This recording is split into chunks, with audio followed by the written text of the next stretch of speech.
telegraphic at the beginning and explain what I'm doing. What I'm going to present is actually part of a larger project that looks at the role of Baghdadi Jews in India, but also in Asia at large, in terms of culture, trade, and colonial development. And by colonial development, in my case, I mean mostly the role of railroads that were built in China, which really transformed the economy of China in the 19th and 20th century, but also educational networks all over Asia, including Palestine. You are familiar with the Kadura school in both in Israel and in Tulkarm. You are familiar with probably with the schools that were built in Iraq, mostly by the Kaduri family and others. And in other words, we need to understand the network of Baghdadi Jews as a group of people who play a unique role in the development of Asia, mostly under the auspices of the British Empire in the second half of the 19th century and in the first half of the 20th century. Why do I say unique? Because businessmen, Asian businessmen, and networks of Asian businessmen are very, very common in the Indian Ocean. You can think about, for instance, the network of not Jews, but Arabs from the Hadramaut, who settled already in the 15th century in Indonesia, in Malaysia, and elsewhere in Singapore and so on. They also play, they also have huge trade networks, but they usually play a different role in the history of economy and trade in Asia. Now, what makes this role of the Baghdadi network raises interesting questions. For instance, and I'm sure you're going to hear a little bit more today, how do they perceive themselves, what was the connection with local populations, and what were the connections with the community in Baghdad itself, which remained very much involved even though these people left. The question I'm asking today is actually different. How did the British Empire, and we must think about the British Empire because everything that happens is under the auspices of the British Empire, understand and perceive these Jews? And maybe this can help us understand why they were unique vis-a-vis other networks and why they were so successful in their development. So I'm looking at not exactly the history of these communities at this moment. I'm actually examining their role in what can we call imperial thought. In other words, the designers, the people who designed and thought about the British Empire, in other words, what the British Empire was going to do in Asia, how did they perceive these Jews? And we have a unique set of writings by someone who was very, very important in the early days of the empire, James Rennell. James Rennell was the British imperial geographer. He is known as the father of oceanography. He studied the oceans, mostly the Indian Ocean, but also the Atlantic Ocean later. He also studied the river systems in Bengal, and later elsewhere in India and in Asia. Of course, rivers were very, very important for trade, for economy, and so on. So this is someone who is actually sent from England first to Bengal and then later elsewhere in India, basically to think about how the empire can develop and what they do. A very, very professional person. One of the most important people in the history of geography, at least in Europe and even in world history. But he was also a classicist. He was a student of Herodotus, and he was a student of the Bible. In other words, he was someone who it was not only a skilled person, but he was also a humanist. And I discovered, much to my surprise, a very strange book that he wrote in the year 1800. This was a book that is called The Geographical System of Herodotus, Examined and Explained. It's about a 1,000-page book in which he basically reads the classical writings of the great Greek historian Herodotus, and he explains different things about what he sees based on his own geographical knowledge of Asia in the 18th century. And he dedicated this book to one of the lords who sent him and actually paid for the book. and I'm not going to read everything, but you can see it on the screen. I'm going to read just one line there. As he presents the book, he says, when you read these ideas, perhaps they may recall to your lordship's mind ideas respecting the history and policy of those nations of antiquity, whose learning and arts we are ambitious of imitating. In other words, we're talking about someone here who studies the ancient empires via Herodotus, but he studies the ancient empires that ruled Asia, most notably the Babylonian and Assyrian empires, but also the Persian empires, in order to imitate them as the British Empire is about to embark on its own imperial project in Asia. Okay, so that's why you have this convergence of classical knowledge as well as with contemporary geographical knowledge.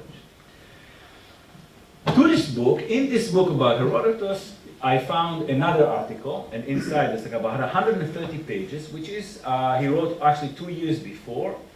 He gave it the title On the Dispersion of the Jews. This is why, the Babylonian, Baghdadi Jews come in. Okay? And he goes on and on and on 2 biblical episodes.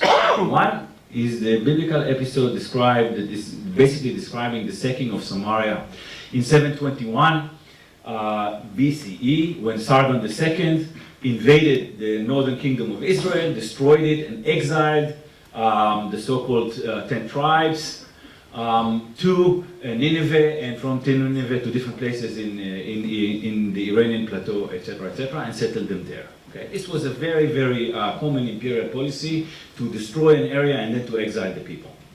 The second episode is more close to our home. We're talking about 586 BCE, when Nebuchadnezzar, the Babylonian emperor, conquers Jerusalem, destroys Jerusalem, and exiles in 2 ways. First of all, in 597, he exiles all the skilled workers from Jerusalem to Babylon, and then the rest of the people are exiled in 586 when the first temple is being burned. Okay? So Renel, who is a geographer and a classicist, discussed all of these issues in a great deal, and you read this and you don't really know why he's so interested in that. And then at some point you realize that basically what he's interested in the role of the development of the empire that these people who are exiled from Jerusalem or Samaria are playing in the development of the empire. In other words, they become servant of these empires, and he talks about the way in which Jews in particular are important, because ancient Jews were in an area between Phoenicia, that is northern Lebanon, between Egypt and between Lebanon. They knew all these languages, they were communicating, they were very well versed in the different regions of the world, and knowledge coming from different regions of the world. And he says, look, this was useful for the Babylonians and for the Assyrians, because these people were very, very smart. Now I'm sure that the many Iraqi Jews here would be familiar with the idea that Iraqi Jews are very, very smart. And it's very pleasing to know that someone even a geographer from the 18th century thinks the same way. He says here, together with their own habits of life, were in possession of many branches of knowledge that had been but imperfectly communicated to the masses. In other words, here, if you read the entire paragraph, you can see that he's talking about, Israelites who were settled in Madai, yes, in northern Iran, and served the local population because, they were very skilled and very smart. Now think about that, and think about the role of Baghdadi Jews in India in the 19th century. But this is written before.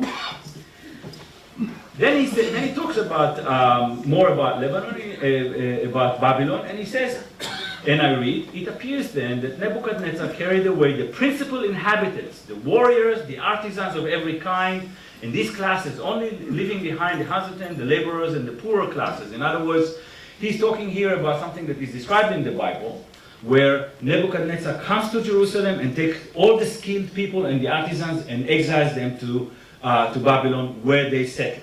Okay, and he says, it cannot be. He goes on and on and on, and he says here.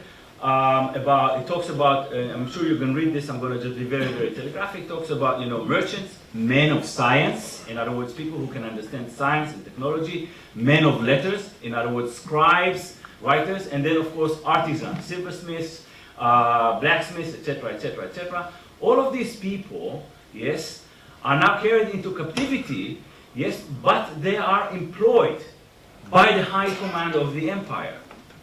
Okay? In other words, what we have here is a very, very interesting way in which, you know, someone who is in charge of developing an empire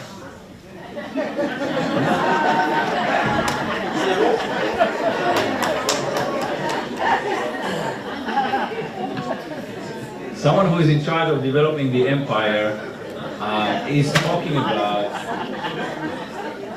how to use captives, yes, Jewish captives, and specifically Babylonian Jewish captives, in the service of empire, relying on biblical myth, yes, as it is written in the Bible. And he zooms in, and I'm going to finish it very, very quickly, on an apocryphal book, Sefer Tuvia, or the Book of Tobit, that is basically describing the supposed life of an exile in Nineveh who is very good with money. Tobit is a very interesting kind of ethical book. But Tobit is also described as a treasurer, someone who's good with money, good with collecting taxes and so on. And James Renan is going on and on and on about, you know, this man as an example of a Babylonian Jew that lived 2,700 years ago, who is actually in the service of the Assyrian Empire. I encourage you to read that because I'm afraid of Professor Moore. I'm not going to read it. And where he says, the history of Tobit shows not only that the Jews were distributed over, but that they filled situations of trust and confidence. And on the whole, it may be conceived that the persons brought away from the land of Israel were those from whom the conqueror expected useful service in his country. In other words, we see here Jews, ancient Jews, in the service of empire. Okay? And then he concludes his long, very long book. He says, one cannot help by adverting to the policy which led Peter the Great of Russia to place the Swedish captives in Siberia in preferences to the more civilized part of his empire, namely that his subject in that remote part might profit by superior knowledge of the arts of life possessed by these captives. In other words, having discussed, you know, the Bible and the Jews of the Bible, he now moves to a more recent case of Peter the Great exiling and using Swedes, you know, Swedes captives to develop Siberia. This is at the time of the Russian expansion to northern Asia. Okay? And basically he suggests, and this is 20 years before the Sassoons even show up in India, he basically suggests that the British Empire will do the same thing. Okay? Now, I'm not saying that if someone read Renan's work and says, okay, let's take some Baghdadi Jews, yes, because we have all of this biblical stuff, move them to India and move them to China and to Hong Kong and then in Singapore and elsewhere and start developing Asia. But when the Sassoons started mobilizing and started moving for completely different reasons to India, and when they arrived in Bombay and later in different places, they found a very, very receiving, even expecting British imperial minds who had these ideas in mind already that they might be useful for the empire. Why this is important? Because it explains to us how quickly they are able to develop these networks and how much support that they get from the British Empire, who has a lot of people to rely on, not only Baghdadi Jews. Okay? I studied mostly the case of China, and you see, you know, that when the British gets the assets in Shanghai and in Hong Kong, in the wake of the the First Opium War in 1840, they immediately give licenses to the Sassoons to move there. Okay? Now, they basically consider them as people whom they can trust, and they also use the stereotype of, you know, smart Babylonian Jews who served earlier empires, as I tried to explain. Okay, I'm going to stop here. All right?